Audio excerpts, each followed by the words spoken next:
a teacher from Fez University, and we have Kim, the director of the American Language Center, and we have Nadia that from the American Language Center.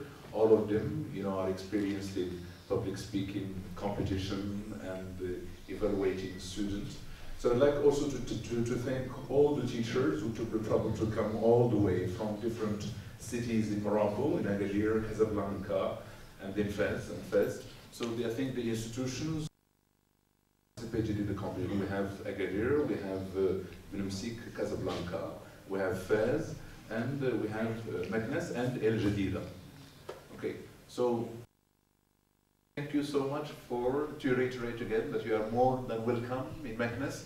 So I hope that you spent a good, some time in Meknes. Okay, and last night was comfortable and I'd like to thank you for the trouble you took all the way from Agadir. You didn't have enough sleep, and anyway. So I'd like to ask you, please, for the candidate to leave the room. First, I would like to read your names first. We have the candidates are Kibir. Can you stand? Okay, Kibiri, you will be the first one to perform. Then followed by Asma Bouslama. Okay, and then Sarah El-Aida. Hello. Fatim Zara Gharibou. Jihan Abouche. Sana Lafif. Sarah El-Amri. Ilham Adran. Taha Fatih. Hello everyone. Aman Oumimun. Hi. Shankhir. Yusuf Shankhir and Hasna Al-Asri. Hasna Al-Asri. She's not here. Okay. She's coming? She's not. Okay. So, I would like to remind the distinguished audience that they are not allowed to upload any candidate. So please turn your cell phones off. And I'd like to ask you to leave the room, and we'll have one by one. We upload them. We upload them first. Yes. Yeah.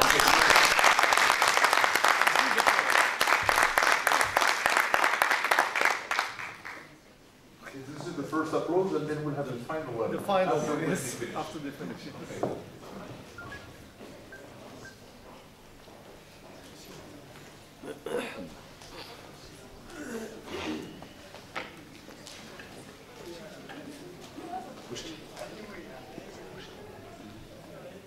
I would like to let you know that the winners are going to represent Morocco in London, okay? So let me introduce the first speaker. Come on, you can. Yes? Yes? Questions will take 2 minutes. 2 minutes. Yeah, the questions will take 2 minutes, no more. Yes, come on, William. And please, before, could you tell me something about the timekeeper? When you will give the first signal, the second? Yes. Can you explain your rules, please? Okay. Hello, everybody. So, the speaker doesn't have the right to exceed 5 minutes. It means more than 5 minutes. 5:30. Okay? 5:30. 5:30. Yeah. 5 minutes. 4:30 is the first bell. 5 seconds. But 5:30 he must stop. Yeah. Okay. This is the okay. Okay. All right. Welcome. Come on. Ladies and gentlemen, good morning. I have to say that I am feeling very powerful as I stand in front of you today trying to give a speech about power. Well, how do you feel? Happy? Helpless? Or are you just fine? The real question is, are you feeling powerful? No? Let's change that. It all starts with a simple premise. There is nothing as powerful as a strong mind. By the end of this speech, you will have given the opportunity to change your feeling about this world for a better one. I'm just an ordinary student with an ordinary life just like yours, but I have a plan to share. I'm going to start my speech by trying to define power. Then, In less than 5 minutes, I'll show you how anyone can acquire personal power by working on those 3 points. The way we motivate ourselves, the way we speak to ourselves, the way we see ourselves. To begin with, let me start by the definition. Power is a multifaceted concept. It can be the control you have over your life or the capacity to achieve your goals. Power is also the ability to influence others, and it comes from our daily communication. But more importantly, power is the way we create and cause things we plan for. Let's take the example of Mahatma Gandhi. He had no army. He never accepted any political office.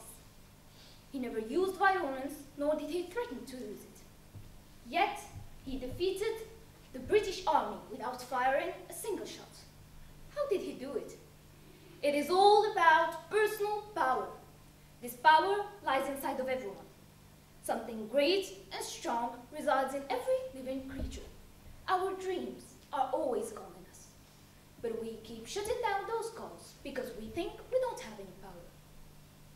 This is the definition of power, and this is how people like Mahatma Gandhi understood it. Now, I am moving to the first point of how we can acquire personal power by the way we motivate ourselves. We usually tend to build this wall between us and the life we want because we keep feeding our minds negative ideas, thoughts, and feelings. The subconscious mind controls most of our decisions and choices and gives us the illusion of control on a daily basis. This inner self, who is now an accumulation of negative thoughts, need to be changed into a plurality of optimistic thoughts. And it can easily be done if we stick to the second point, the way we speak to ourselves. If you have ever told yourself, "I'm not up to the challenge," it's impossible, then you are playing the victim's role. Ask yourself if those thoughts are true, and if you have really done everything to change your situation, to achieve your goals. Speak to yourself with respect and try to find the motivation so as to awake the power in you. Only after that, you will start perceiving yourself differently. Remember, how you see yourself is how other people are going to see you. This is why, when you look at the mirror, you must see yourself as the edge of perfection. This will automatically create a power that you never thought you could have before, and will help you to influence others. Respect yourself, and don't leave how you feel to chance. Lao Tzu, a famous Chinese philosopher, once said that the biggest problem in the world was that individuals experienced themselves as powerless. Today, it is still our biggest problem. As I come towards the end of my speech, I would like to remind you that everyone can acquire personal power by the way they motivate, speak to, and see themselves. Ladies and gentlemen, to embrace the idea of being powerful, we only need to dig deeper into our minds, because without that, we are nothing. Power is the sun on which everything revolves around. It creates your destiny, your universe. Can you be anything better than powerful? This power is waiting for you. Once you step out of this door, think differently. Don't try to grab it or to control it. Just feel this power boiling inside you. Today is the beginning. Decide who you want to be and simply become it. Because impossible, it's not a fact. It's an opinion that I don't want you to accept. Thank you. No? No, upload. Please. So, questions from the member of the jury?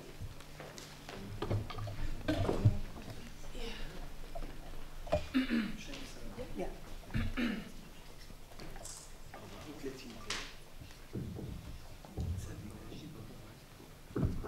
Welcome.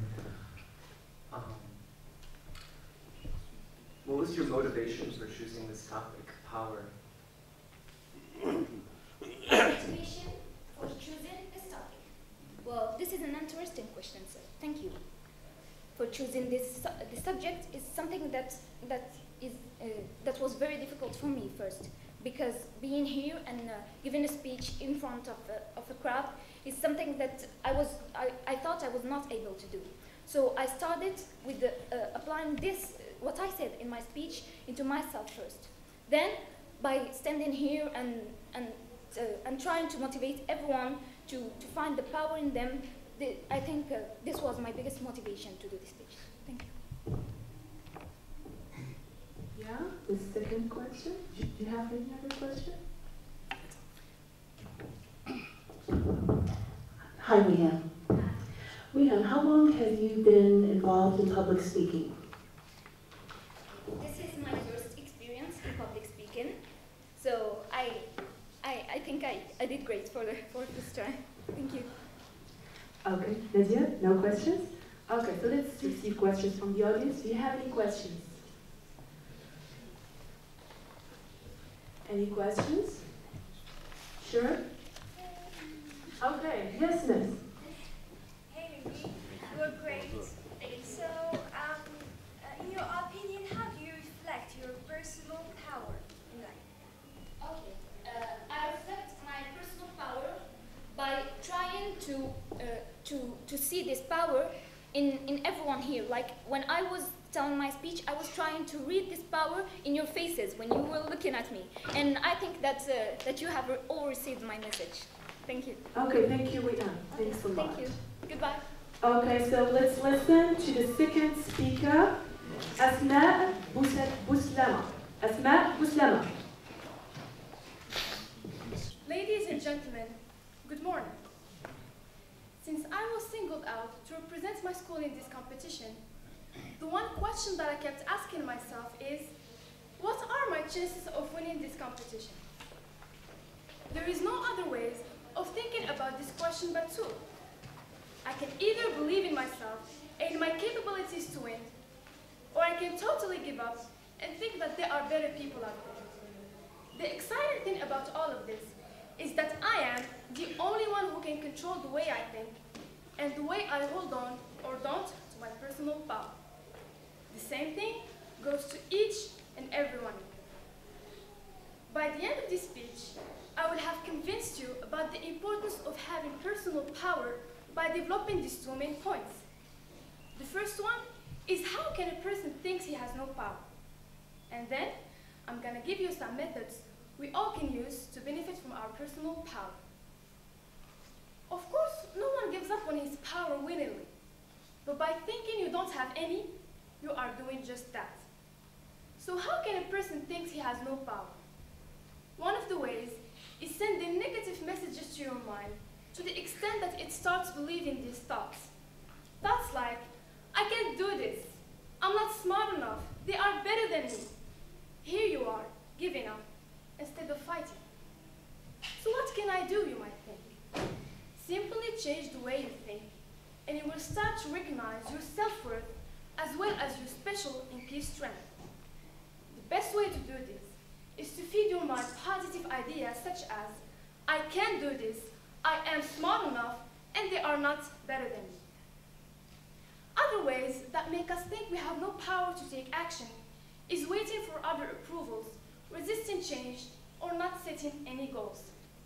Such ideas plays a crucial role into putting us in the passenger seat instead of the driver's one. Ladies and gentlemen, the question is, how can we change this? How can we move from not having power to firmly believe that we do hold this power to take action? Dragging ourselves down is easy, but fighting and improving ourselves is hard. And this is exactly why it is the right choice to make. In so saying, I am going to talk about the brilliance of our minds and its power of controlling our personal behavior. A wise man once said, we must be as careful when putting things into our minds as we are when putting things into our mouth. Steve Jobs is a good example for this. I am sure you all know him very well, except the fact that he was once depressed at 30 years old because he was fired from his own company. He then moved on to be one of the greatest inventors that changed the world of mobile technology forever. the power of the mind in each and every one of us. When you feed it positive thoughts, you are willing to go for new experiences, to step up and to play your best game. But when you feed your mind negative thoughts, you are doing exactly the opposite.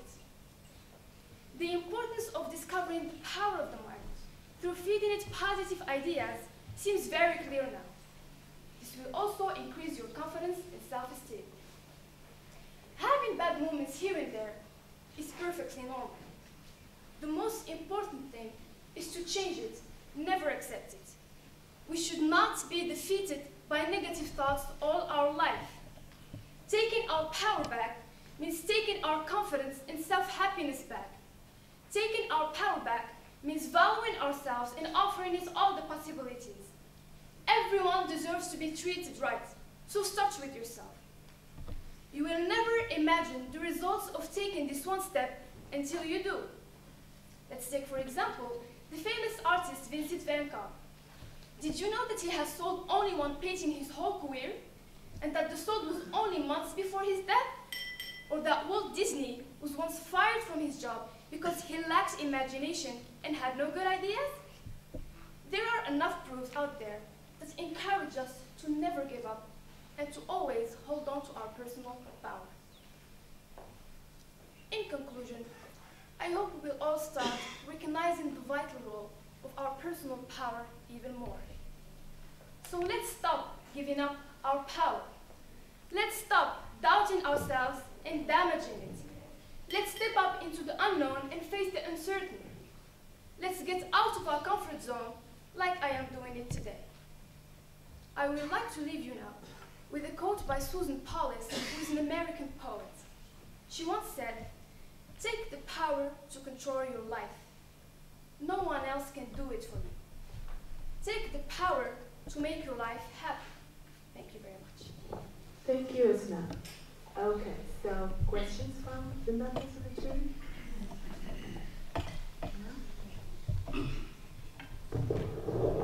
Hi, Asma. Well done. So I just want to ask, do you take your own advice? Do you feed your mind with positive ideas instead of negative ones? Absolutely. Because years ago, I've never thought that I will be able to stand in front of such a large crowd and be able to talk with confidence and with self-esteem. Because coming here was for me a really big challenge, because since I was young, I was a really timid person, and I've never thought that I will be able to talk smoothly and to talk in front of such a group and have confidence. And I did this because I always want to encourage myself and push myself to do other things and to always take up challenges. You did a great job. Thank you. Okay, any other questions? Please, let's just make sure no compliments. Okay, Okay, sorry. thank you. Yes? Any other questions? One more question. So, aside from public speaking, is there another moment in your life when you've had to demonstrate power? I can demonstrate power in my studies because I study in class preparatoire, and it demands a lot of work and a lot of energy. And I've never thought that I will be able to continue and to study in such a difficult program, but I am doing this now, and I started to love what I do, and this is, for me, is power. Okay, so audience, any questions? But make sure no compliments again. Yes? No questions? All right, thank you, Asma. Thank you. Okay, so the third speaker is Sarah Laivi. Hello everybody, my name is Sarah, and my number is 3. Hello everybody, let's imagine ourselves in a day of an exam. In front of us, 2 students, none of them cheats. The first one does not, because of fear of being caught by the observers. The second one does not, out of respect for himself and deference to the moral duty that urges him not to cheat. So in your opinion, which one of them is considered a good citizen? Is it the first one who is afraid of the punishment of the laws? Or is it the second who is respecting himself and his values? Well, I guess we all agree on the fact that the second one is much better than the first. So are rules, I mean laws, enough to build a good citizen, a good society? Are rules sufficient and valid to maintain values, to maintain integrity? In other words, does integrity need rules? Albert Camus said, integrity has no need of rules. It means people do the right thing because of their personal code of conduct and not to obey rules established by someone else or to avoid a penalty. People with integrity do the right thing because it is the right thing to do without being pressured or influenced from the outside. We all know that the manner in which we were raised makes us afraid of the rules and does not give us the chance to find out the essence behind them, which is values, great values. And for example, if we take the majority of students nowadays, we find that they are raised on the basis of studying and preparing and memorizing just in order to pass or to validate. But unfortunately, we rarely find those students who have that worry, that concern for learning and understanding new things and feel the beauty in doing that. And more importantly, in love for knowledge. We were afraid of the rules and still are afraid of the rules. Afraid of that bad mark that will affect us. Afraid of being penalized and recalled. Then, if we seek discipline, good behavior of the people, rules are then very important. And as soon as the person who enforces the law is absent, we're going to find ourselves in a jungle. It is just like two drivers at the red traffic light. If there is no policeman, one of them will not stop. The other will, simply because he or she is a good citizen. They are persons of integrity. Or a person who throws his garbage on the street, and another one who throws it in the public trash cans, even if nobody is watching them doing so. So as rules are not enough to build a good citizen, a good society, how can we build it then? This is where the role of good education lies. If we teach our children supreme values behind the laws, if they understand their real essence, we're not going to be in need of an observer the day of an exam. And the best example for me here is Japan. This beautiful country that has a tough geography, but it is and still classified as one of the leading countries in the world.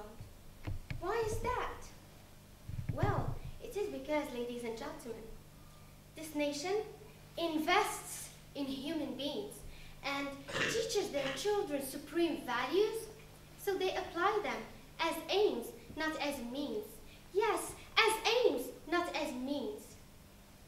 And this is why we should make a difference between parents who encourage their children to study because it is the right thing to do, and those who ask their children to study just in order not to be punished. So yes, dear Camus, you are right. He is right. Integrity has no need of rules. Integrity does not require rules. Integrity needs human beings who understand it and believe it as aims, not as means. Thank you. Thank you, Sarah. Questions? Jury? No questions? Questions? Yes?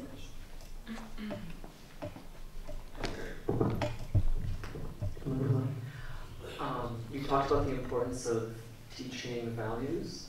Do you think it's also possible to teach virtue and integrity?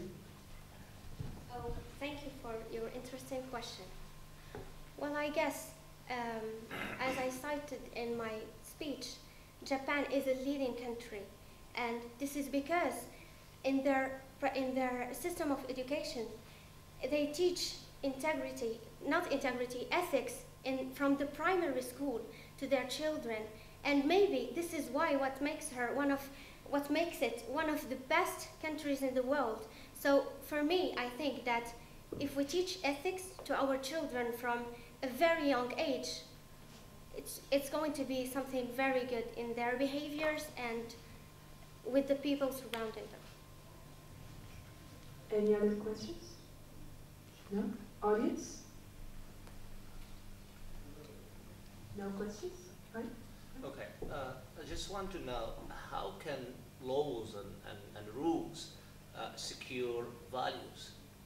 Don't you think that rules and laws are made to secure and protect individual rights rather than values? Because values are very personal and they're very relative, as you know.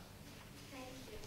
Well, for me, I think that rules and values, if we combine them together, we're going to have a safe world.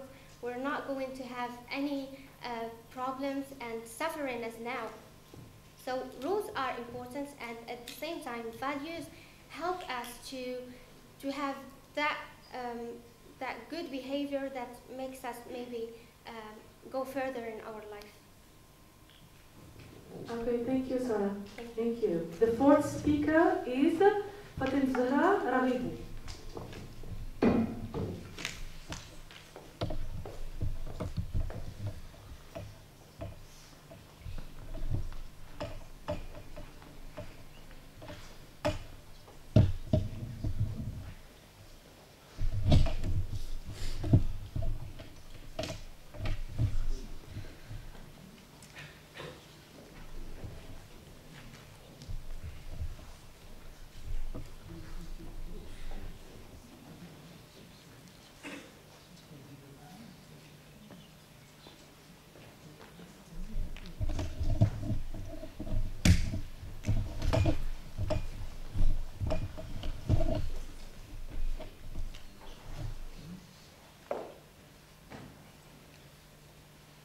Good morning.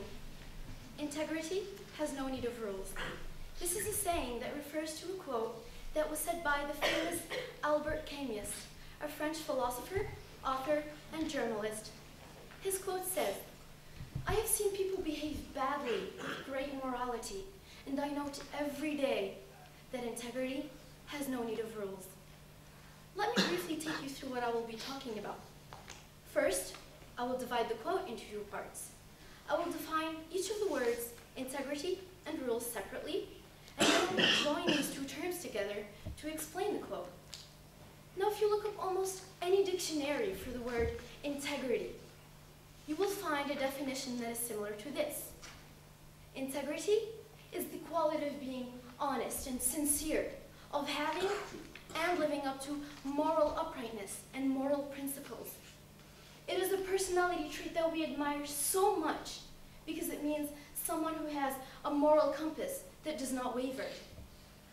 Integrity is basically having wholeness of character, just like an integer is a whole number with no fractions. Now, on the other hand, the word rules. Rules stand for a set of regulations, principles, things to do or follow within a particular activity. It is a shared agreement of the boundaries and the rules, and what to do and what to not do, and how to play the game.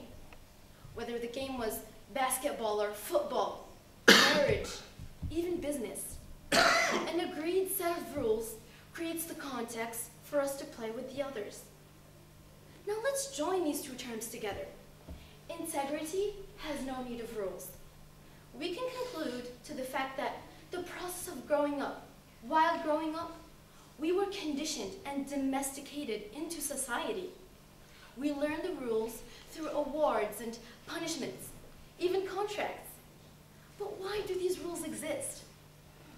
These rules exist to make people with no integrity behave the way they would behave if they had integrity. Therefore, if we all had enough integrity, we wouldn't need any rules to govern our behaviors. Don't you think? Oxford scholar and writer C.S. Lewis may have said it best. Integrity is doing the right thing, even when no one is watching. Let's take stealing as an example. In a society where everyone had integrity, no one would take something that is not theirs unless they ask for permission first, right? They prefer locks or security guards, security systems, cameras, or anything like that. Stealing would simply not happen. There would be no need to create rules or laws that prohibit stealing. But then again, that's in a universe that does not exist. Because unfortunately, integrity is in such short supply that we are left with nothing but rules for everything. I would like to conclude my very brief speech by a quote that was said by the famous television and film actor Arnold Hornchak.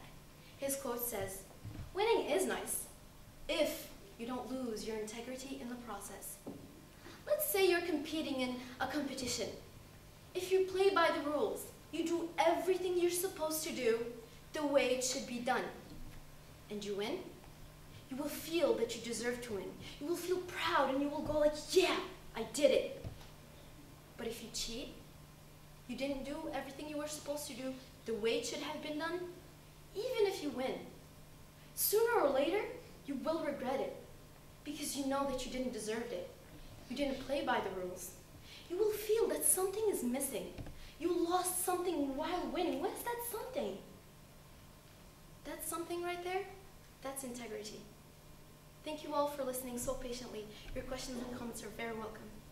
Thank you. Thank you for the questions from the members of the jury, please.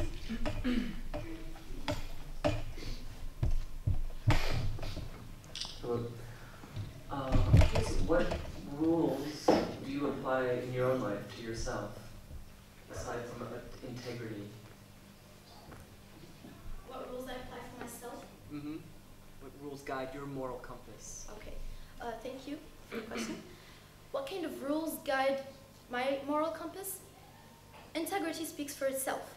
Doing the right thing, even when no one is watching. Having and living up to those moral uprightness and those moral principles. Say, for example, I'll give you a simple example. If I'm walking in the streets and there's a man in front of me who's walking ahead of me and he drops his wallet, then I decide, am I going to pick up the wallet and act like, well, just gonna walk? And nothing's gonna happen. Nobody saw me, nothing's gonna happen. But then I choose. Do I say, "Mister, you dropped your wallet, here you go"? You will feel happy that you did the right thing because you weren't paying attention to who was watching you, right? You will give the man his wallet and you will say, "Sir, you dropped your wallet." He will be very happy because not everyone has a moral compass that guides them. I hope I answered your question.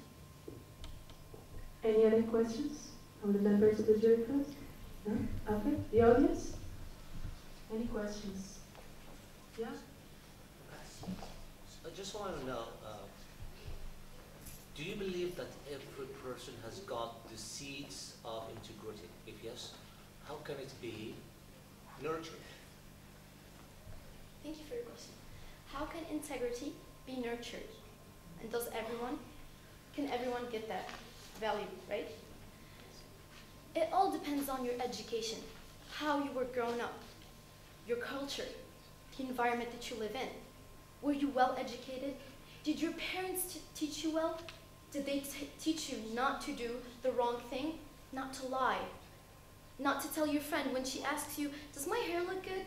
And you say, "Yeah, you got a little thing over here." You choose the person that you want to be. Do you want to be an honest, sincere person? To everyone? To yourself before that? You choose that, and then before that, there's education as well. How did your parents teach you? Are you doing everything you're supposed to do in life to get through life, of course? Does that answer your question? Thank you. Zara, thanks a lot. Thank you. The next speaker is Jihan Abouche. She's number 5. Jihan Abouche.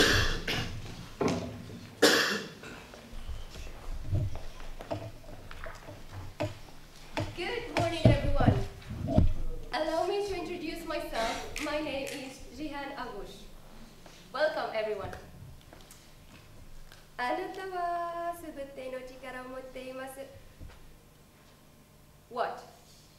I'm just trying to learn Japanese. Have you ever thought about doing something like that, or probably more? Do you think you don't have the power? Well, I do. So let's get to serious things. I see the way people give up their power from a perspective which is related to our culture. And I'll explain how. While people biologically inherited many physical traits and behavioral instincts, culture is socially inherited. In other words, we believe everything else people tell us, force on us, or give us, especially in the formative years of childhood. Therefore, we've been programmed that we don't have any power. We always limit ourselves by being afraid to take chances, seeing ourselves as worthless, by believing the lie that we don't have the ability to make a change. Please, stand up for what you believe in, no matter what. Don't let people take control of your decisions. You'll end up in a hopeless situation, because negative thoughts engender negative outcomes. And in the corner of what I have mentioned, empowerment is the belief that you have the capacity to control the course of your life. People who don't feel empowered may feel unmotivated to go after goals and stop working toward happiness. Allow me, ladies and gentlemen, to provide just a simple example. The previous public speaking competition would have had more competitors if they trusted themselves. Unfortunately, that wasn't the case. They uttered that they couldn't. Stop saying the word can't. I can't do this. No, I can't do that. To me, it's like the perfect definition of powerlessness, isn't it? It states that you don't have the ability to do something. At least, you can replace it with I want or I don't want to, which makes you more realistic and reasonable. And I'll tell you something very, very important. You are much stronger than you know. Your potential is boundless. All you have to do is believe. Come on, people, believe. Being successful in life is all about having the proper belief system of who you are. Once you trust yourself, you actually embody that feeling. And if you truly believe inside of you that you are, let's say, one of the best actors in the world, you'll be entirely different than if you're like, I hope I'm good. And the problem is, even when positive people are trying to give you all the good energy, you've tricked your mind to turn everything they say into something negative. It's unbelievable. But it's a new day. Yes, it's a new day. In short, my message is not to tear you down, nor to contribute to your negativity. My intention is just to say enough is enough. Enough is what? Enough is enough. Say it loudly. Nobody's going to tell you to be silent. No offense, juries. God isn't done with you. That's why you're still here. Get out of the pity potty and let your voice be heard. The question here is, are you just looking at me and saying that girl might be right? Or decide to make a first step? And in case some of you are curious about the first sentence I uttered in Japanese, it's you all have the power. Thank you for your attention. Thank you, Jihan. All right, questions? Any questions from the members of the jury camp? No questions? Okay. The audience? Any questions?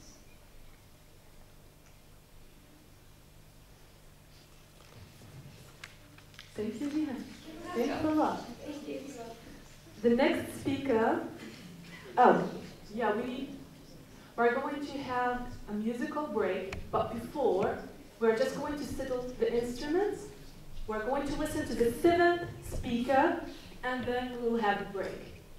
Okay.